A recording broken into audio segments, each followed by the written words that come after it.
ক্রমেই উজ্জ্বলতা হারাচ্ছে বর্তমান সরকার। আপনি জাস্ট গেল কয়েকদিনের যদি একটু সার্কামস্ট্যান্সেস বা সিচুয়েশনগুলোকে দেখেন, তাহলে আপনি বুঝতে পারবেন হুট করেই যেন বর্তমান সরকারের জনপ্রিয়তা হ্রাস পাচ্ছে। উপদেষ্টারা বিতর্কে জড়িয়ে পড়ছেন। খোদ নুরু গতকালকে আমরা দেখছি যে জেলা প্রশাসক ভবনের সামনে গিয়ে যখন সে আন্দোলন করছে, আজকে গণমাধ্যমে প্রকাশ হলো পছন্দের ঠিকাদার কাজ না পাওয়ায় সে গিয়া ডিএনসিসি আর ডিএসসিসির সামনে গিয়া বিক্ষোভ করছে। মানে আস্তে আস্তে যারাই আওয়ামী লীগ বিরোধী রাজনীতির মধ্যে একটা হিরোইজম তকমা পাইছিল, প্রত্যেকেই দুর্নীতি, তারপর হচ্ছে যে ধরনের কমিশন বাণিজ্য, অনেক কিছুতেই নাম চলে আসছে। তবে ডক্টর ইউনূস তিনি ডিফারেন্ট একটা জায়গায়, তিনি যে জায়গাটায় আটকে গেছেন সেটা হচ্ছে নির্বাচন। বিষয়টা নিয়ে শুধুমাত্র কি বিএনপি কনসার্ন করছে নাকি ইন্টারন্যাশনালিও কনসার্ন হচ্ছে? আমরা আশ্চর্য হয়েছি হঠাৎ করেই আপনার বাংলাদেশের অন্তর্বর্তী সরকার প্রধানকে যখন অস্ট্রেলিয়ান পার্লামেন্টের 43 জন সিনেটর এবং এমপি একটা চিঠি পাঠিয়েছে এবং ওইখানে এমন গুরুত্বপূর্ণ জিনিসগুলোকে তারা উত্থাপন করেছে। কেউ কেউ বলছেন যে আন্তর্জাতিকভাবে যে গ্লোরিফাই ক্যারিয়ার হিসেবে ডক্টর ইউনূস নিজেকে এস্টাবলিশ করছিলেন, সেগুলো চ্যালেঞ্জের মুখে পড়তে যাচ্ছে।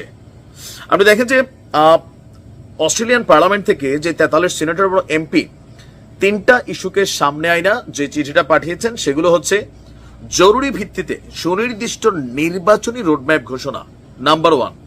নাম্বার 2, জুলাই অভ্যুত্থানের ভুক্তভোগীদের জন্য ন্যায় বিচার করা। নাম্বার 3, র্যাপিড অ্যাকশন ব্যাটালিয়ন বা র্যাবকে ভেঙে ফেলা। তিনটাই এখনো কনফ্লিক্টে আছে। এসব কাজ করতে বিলম্ব অথবা অস্পষ্টতা কেবল জনসাধারণের অবিশ্বাসকে আরো গভীর করবে এবং দেশের গণতান্ত্রিক ভবিষ্যৎকে বিপন্ন করবে। বাংলাদেশের জনগণ এবং আন্তর্জাতিক সম্প্রদায় নিবিড়ভাবে ডক্টর ইউনূসের সরকারকে পর্যবেক্ষণ করছে। তারা লিখেছেন, আমরা আপনার নেতৃত্বকে সিদ্ধান্তমূলকভাবে কাজ করার আহ্বান জানাচ্ছি। গণতান্ত্রিক বৈধতা পুনরুদ্ধারের দিকে এই অপরিহার্য পদক্ষেপকে সমর্থন করার জন্য আমরা গঠনমূলকভাবে জড়িত হতে প্রস্তুত। ইমেইল বার্তার মাধ্যমে প্রধান উপদেষ্টার কাছে এই চিঠি দেওয়া হয়েছে, যা বিএনপির আন্তর্জাতিক বিষয়ক সম্পাদক মোহাম্মদ রাশেদুল হক তিনি নিশ্চিত করেছেন এবং এই সংক্রান্ত একটা চিঠি গণমাধ্যমে এসেছে। সেখানে তারা লিখছে যে আমরা নিম্ন স্বাক্ষরকারী অস্ট্রেলিয়ান সিনেটর এবং সংসদ সদস্যরা নির্বাচিত সদস্য হিসাবে বাংলাদেশের গণতান্ত্রিক উত্তরণকে সমর্থন করার জন্য আমাদের প্রত্যাশা ভাগাভাগি করতে চাই। সেজন্য অবিলম্বে নির্দিষ্ট নির্বাচনী রোডম্যাপ প্রদান, যেটা বিএনপি বারবার বলছে, জুলাই অভ্যুত্থানের ভুক্তভোগীদের ন্যায় বিচার প্রদান এবং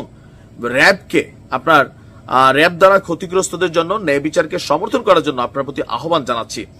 তাদের বক্তব্য যে জুলাই বিপ্লবে বাংলাদেশের জনগণের দেখানো সাহসকে স্বীকৃতি জানাই এটি প্রশাসনকে গণতন্ত্র পুনরুদ্ধার, মানবাধিকার সমুন্নত রাখার এবং শাসন ব্যবস্থার উপর জনসাধারণের আস্থা পুনর্নির্মাণের একটা ঐতিহাসিক সুযোগ করে দিয়েছে। তাদের বক্তব্য যে একটা স্বচ্ছ এবং বিশ্বাসযোগ্য নির্বাচনী প্রক্রিয়ার উপর নির্ভরশীল জরুরি ভিত্তিতে একটা সুনির্দিষ্ট নির্বাচনী রোডম্যাপ ঘোষণা করা। বাংলাদেশ গত 3টি নির্বাচনে একটি স্থিতিশীল গণতান্ত্রিক সরকারের জন্য প্রয়োজনীয় বৈধতা ছিল না। নির্বাচনী অখণ্ডতা পুনরুদ্ধার, শান্তিপূর্ণ গণতান্ত্রিক উত্তরণ নিশ্চিত করার জন্য আমরা আপনার সরকারকে অনুরোধ করছি যত তাড়াতাড়ি সম্ভব অবাধ, সুষ্ঠু, আন্তর্জাতিক তত্ত্বাবধানে নির্বাচনের জন্য একটি স্পষ্ট রোডম্যাপ ঘোষণা করুন। অস্ট্রেলিয়ান বাংলাদেশ সম্প্রদায় আমার জানিয়েছে যে তারা আশা করে এই ক্যালেন্ডার বছরে এটি ঘটবে এবং সব রাজনৈতিক দলের জন্য সমান সুযোগ তৈরি করতে হবে। সব রাজনৈতিক দলের জন্য নির্বাহী ব্যবস্থার ব্যবহার এবং অযাচিত প্রভাব বা দমন রোধ করতে হবে। এখন এই ইঙ্গিতটা কোন দিকে দিল? আওয়ামী লীগকে দিল নাকি আসলে কোথায় দিল? তা আপনি বুঝতে পারছেন যে ডক্টর মোহাম্মদ ইউনূসের উপর আন্তর্জাতিক চাপ আস্তে আস্তে প্রয়োগ শুরু হচ্ছে। যেমনটা আমরা আওয়ামী লীগ সরকারের একদম শেষ দিকে দেখছিলাম, সারা পৃথিবী দেখে শেখ হাসিনার উদ্দেশ্যে চিঠি আসতো।